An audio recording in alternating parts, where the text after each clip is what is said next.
देश भर में ट्रेड यूनियनों और जन संगठनों द्वारा श्रम नीतियों के विरोध में आयोजित एक दिवसीय राष्ट्रव्यापी हड़ताल का असर छत्तीसगढ़ की राजधानी रायपुर में भी देखने को मिला। केंद्र सरकार द्वारा लागू की गई 4 नई श्रम संहिताओं और संबंधित नीतियों के विरोध में यूनियनों ने पहले मशाल रैली निकालकर विरोध जताया था, जिसके बाद आज विभिन्न कर्मचारी संगठनों ने हड़ताल कर आंदोलन को तेज कर दिया। राजधानी रायपुर में all India insurance employees association के सदस्य हड़ताल पर रहे, जिससे बीमा सेवाओं के साथ साथ बैंकिंग व्यवस्था भी आंशिक रूप से प्रभावित हुई। कई स्थानों पर कामकाज धीमा रहा और ग्राहकों को परेशानी का सामना करना पड़ा। हड़ताल के समर्थन में पंडरी इलाके में हजारों यूनियन सदस्य एकत्र हुए और केंद्र सरकार की श्रम नीतियों के खिलाफ प्रदर्शन किया। प्रदर्शनकारियों का कहना है कि नई श्रम संहिताओं से कर्मचारियों के अधिकार कमजोर होंगे और निजीकरण को बढ़ावा मिलेगा। नहीं चलेगा। मोदी सरकार अपनी कॉर्पोरेट परिस्थिति वापस लो। मोदी सरकार अपनी कॉर्पोरेट परिस्थिति नीति वापस लो। ये LIC इंश्योरेंस और बैंक नहीं चलेगा। छत्तीसगढ़ शासन के कैबिनेट मंत्री केदार कश्यप ने सरकार के 2 वर्ष पूरे होने पर नवा रायपुर स्थित छत्तीसगढ़ संवाद ऑडिटोरियम में आयोजित प्रेस वार्ता में वन, परिवहन, सहकारिता और संसदीय कार्य विभाग की उपलब्धियां साझा की। उन्होंने बताया कि प्रदेश में वन एवं वृक्ष आवरण में करीब 683 वर्ग किलोमीटर की वृद्धि दर्ज हुई है और वर्ष 2025 में 2,79,00,000 से अधिक पौधों का रोपण व वितरण किया गया। साथ ही प्रदेश में बाघों की संख्या 17 से बढ़कर 35 हो गई है। परिवहन विभाग के तहत सड़क सुरक्षा को लेकर जीरो फैटेलिटी डिस्ट्रिक्ट योजना लागू की जा रही है। वर्ष 2025 में राज्य में लगभग 15,000 सड़क दुर्घटनाएं हुई, जिनमें करीब 6,700 लोगों की मौत हुई। इस योजना में फिलहाल रायपुर जिला शामिल है और आगे दुर्ग, बिलासपुर, राजनांदगांव व जगदलपुर को भी शामिल करने की तैयारी है। मंत्री कश्यप ने कहा कि सहकारिता योजनाओं के जरिए किसानों व ग्रामीण अर्थव्यवस्था को मजबूत करने के प्रयास जारी हैं और सरकार जनहित को प्राथमिकता देते हुए सभी विभागों के समन्वय से काम कर रही है। ऐसे जो हमारे इको पर्यटन स्थल है उसमें स्व-सहायता समूह की आय में लगातार उसमें वृद्धि हो रही है। और उसके अलावा क्योंकि हमारा ये छत्तीसगढ़ जहाँ पर लगातार हमारे यहाँ पर हाथियों की संख्या में वृद्धि हो रही है, क्योंकि हाथियों के रहवास की दृष्टि से, उनके भोजन की दृष्टि से, हर दृष्टि से हमारा छत्तीसगढ़ बहुत ही उपयुक्त स्थल राज्य के रूप में स्थापित हो रहा है। और लगातार लगभग 355 हमारे हाथियों का विचरण हमारे इस छत्तीसगढ़ में हो रहा है। लेकिन हाथियों के साथ में हमारे जो लोगों को किस तरीके से उनके जीवन यापन हो और उनके बीच में हाथी मानव द्वंद्व जो है कम से कम हो सके, उसके लिए लोगों को जागरूक करने का भी कार्य किया जा रहा है। और अलग अलग तरीके से जिसमें हाथी दलों के ट्रैकिंग के निगरानी के लिए विभाग द्वारा जो गज संकेत ऐप को प्रभावी रूप से हमारा जो रायगढ़ है, सारंगगढ़ है, बिराईगढ़ है, धर्मजयगढ़ है, तो इसमें जो हमारे कहते हैं सरगुजा, ATR जो है और हमारा जो गरियाबंद, धमतरी और इन सब क्षेत्रों में इसको लगातार प्रभावी तरीके से उसको अपनाया गया है। और एलिफेंट ट्रैकिंग की जानकारी SMS के माध्यम से ग्रामीणों को शीघ्र ही इसका उपलब्ध कराया जाता है। इसका भी प्रेजेंटेशन के माध्यम से आपको पूरी जानकारी आपको दिया जाएगा। और अभी वर्तमान में हाथी प्रभावित क्षेत्र में लगभग 545 सदस्यों का जो 50 हाथी मित्र दल गठन किया है, जो हाथी और मानव द्वंद्व को प्रभावी तरीके से नियंत्रित करने का कार्य करते हैं।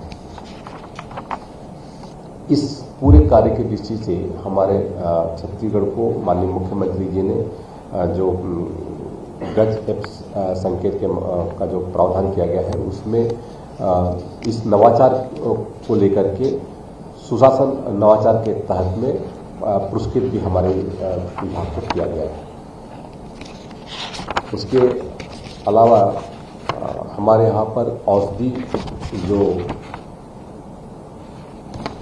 पौधे हैं वो भी हमारे यहाँ पर प्रचुर मात्रा पे है और लगातार हमारा जो पादप बोर्ड है, औषधि पादप बोर्ड, वो लगातार इसमें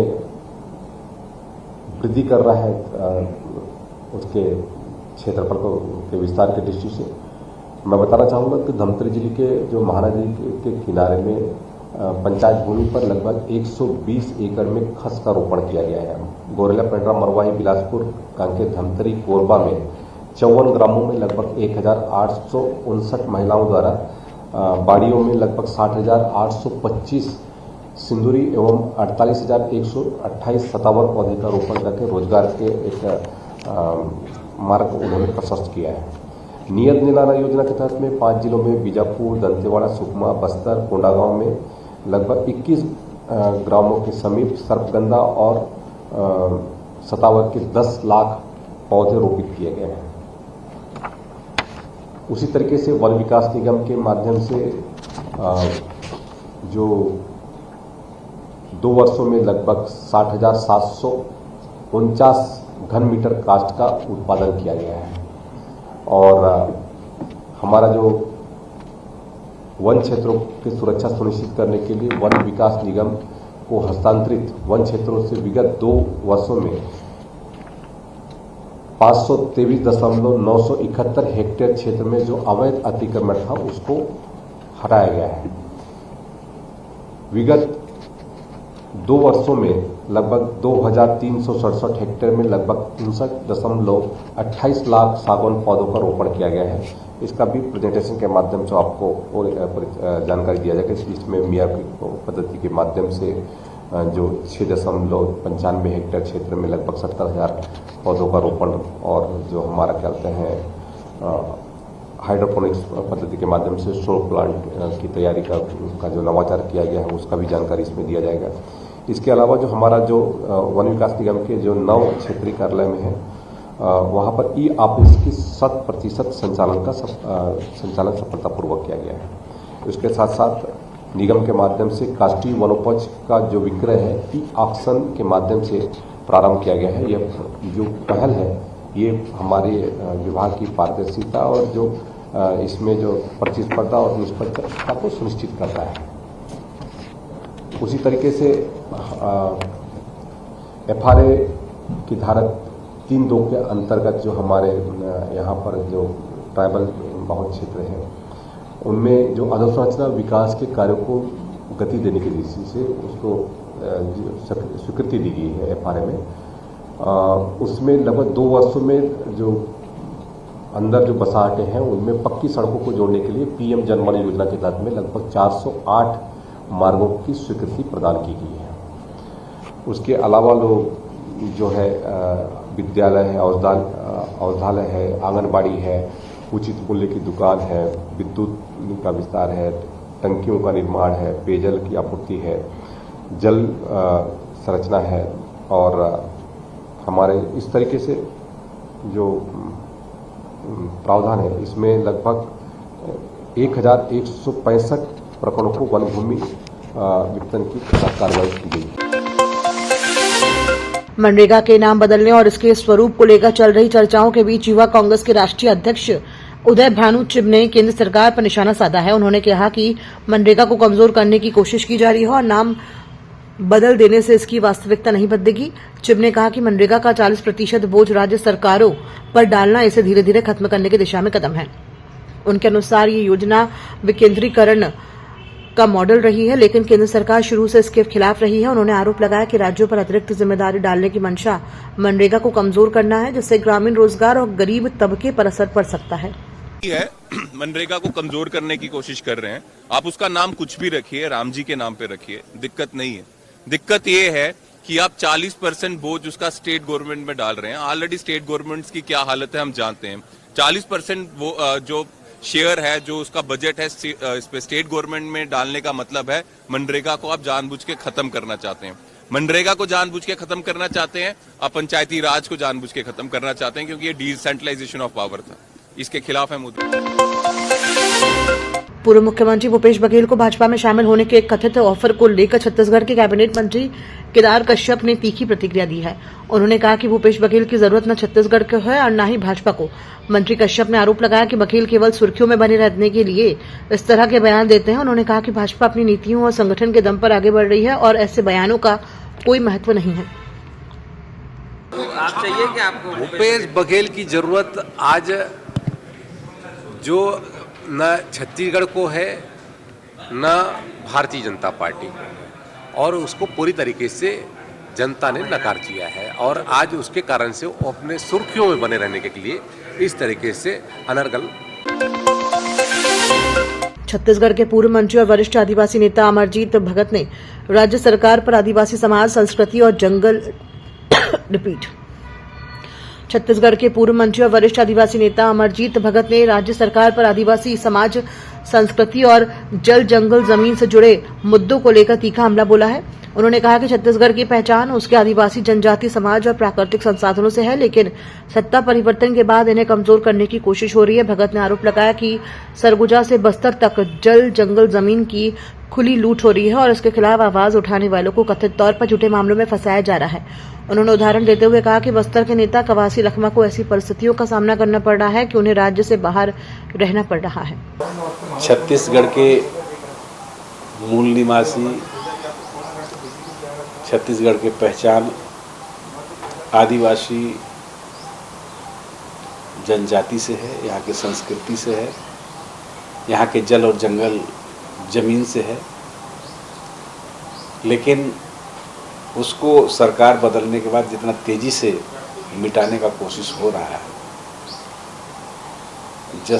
सरगुजा से ले करके और बस्तर तक जल जंगल जमीन का खुला लूट मचा हुआ है और जो आवाज़ उठाने वाले हैं उनको इन प्रकार के केस में उलझा करके उनको जेल में भेजा जा रहा है। अभी आप देख लीजिए कि माननीय कवासी लखमा जी जो बस्तर का बेटा है वो छत्तीसगढ़ में नहीं रह सकता है, उसको छत्तीसगढ़ से बाहर रखा जा रहा है। तो इस प्रकार की राजनीति जो छत्तीसगढ़ के लिए लड़ेगा, यहाँ के जल जंगल जमीन के लिए लड़ेगा, जो आदिवासियों को बचाने के लिए बात करेगा, उसके खिलाफ कार्रवाई होगी। तो ये छत्तीसगढ़ के हितैषी नहीं बल्कि ऐसे लोग छत्तीसगढ़ के विरोधी हैं। छत्तीसगढ़ के पूर्व खाद्य मंत्री अमरजीत भगत ने सार्वजनिक वितरण प्रणाली को लेकर राज्य सरकार पर गंभीर आरोप लगाए हैं। उन्होंने दावा किया कि प्रदेश के कई गोदाम खाली हो रहे हैं और चावल, शक्कर व चना जैसी जरूरी खाद्य सामग्री की कमी की शिकायतें सामने आ रही हैं। भगत ने कहा कि छत्तीसगढ़ को धान का कटोरा कहा जाता रहा है और कांग्रेस सरकार के कार्यकाल में गोदाम भरे रहते थे, जिससे लोगों को राशन की परेशानी नहीं होती थी। उनका आरोप है कि मौजूदा सरकार के दौरान व्यवस्था कमजोर हुई है, जिसके कारण लोगों को राशन मिलने में दिक्कत हो रही है। उन्होंने सरकार से स्पष्ट करने की मांग की है कि गोदामों में रखा खाद्यान्न कहां गया और राशन वितरण व्यवस्था में आई कथित गड़बड़ियों पर जवाब दिया जाए। आज छत्तीसगढ़ में पीडीएस सिस्टम पूरी तरह से फेल होता हुआ दिख रहा है। लोगों को मिलने वाली जो राशन और चना सहित अन्य जो ज़रूरत की सामानें हैं वो समय पर नहीं मिल रहा है और केवल लोगों से दस्तखत ले लिया जा रहा है। 2-2 महीना 3-3 महीना का दस्तखत ये लोग लेके रखते हैं और सामान वितरण नहीं कर रहे हैं। हम जब सत्ता में थे और जिस समय हमारी सरकार की विदाई हुई उस समय गोदाम सब भरा हुआ था, लेकिन जैसे नई सरकार आई भारतीय जनता पार्टी की, पता नहीं पीडीएस को जो मिलने वाली सुविधा है, वितरण करने वाली जो सामान है, वो गोदाम से कहाँ गोल हो गया। आज गोदाम खाली है, लोगों को राशन और ज़रूरत की सामानें नहीं मिल रही है, लोग त्राहिमाम कर रहे हैं, पीडीएस का चक्कर काट रहे हैं, लेकिन उनका सुध लेने वाला कोई नहीं है। सरकार केवल झूठे वादे और झूठे जो ताने बाने हैं उसी में लगी हुई है। आज गरीब तबके के लोगों को उनका पेट भरने के लिए राशन तक नहीं मिल रहा है। धान खरीदी में भी सरकार बुरी तरह से पिछड़ी। सरकार में आने से पहले भारतीय जनता पार्टी का वादा था कि हम एक एक दाना खरीदेंगे, एक साथ एक मुश्त 3100 रुपया क्विंटल के हिसाब से भुगतान करेंगे। प्रति एकड़ 21 कुंटल के हिसाब से खरीदी होगा, लेकिन इनमें से कोई भी वादा उन लोगों ने पूरा नहीं किया। ना तो एक एक दाना धान खरीदा, ना तो प्रति एकड़ 21 कुंटल के हिसाब से खरीदी हुआ, और ना ही 3100 रुपया प्रति कुंटल के दाम से भुगतान हुआ। तो केवल जनता को ठगने का काम हुआ है। इस सरकार में कभी लोगों का एग्रीस्टेक के नाम पर, कभी पंजीयन के नाम पर, कभी रकबा में कटौती के नाम पर हर तरह से लोगों को परेशान किया गया। और धान खरीदी का सीज़न समाप्त हो गया, लेकिन जो इनका लक्ष्य अनुमान था उतना भी नहीं खरीद पाए। किसान लाखों की संख्या में धान अपना नहीं बेच पाए। सरकार बुरी तरह से फेल होती हुई नजर आई इसमें।